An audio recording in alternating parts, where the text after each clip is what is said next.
Пусть Дух Божий сойдет на всех и даст силу и веру. Дорогие, миленькие люди, взросленькие, маленькие, большие деточки, во имя Иисуса Христа я вас благословляю на веру, на святую жизнь. Слава Отцу и Сыну и Святому Духу. Читаем Слово Божье, каемся, очищаемся. Приходит вера, свобода, радость, мир. Прославим Бога нашего, Сына, Отца и Духа Святого.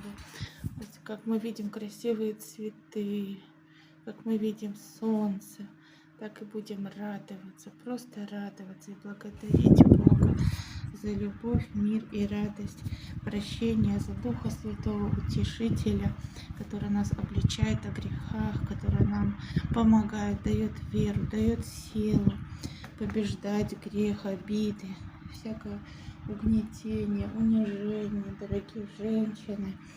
Будьте любимы Богом всегда, и мужчины, и детишки, и все люди на земле.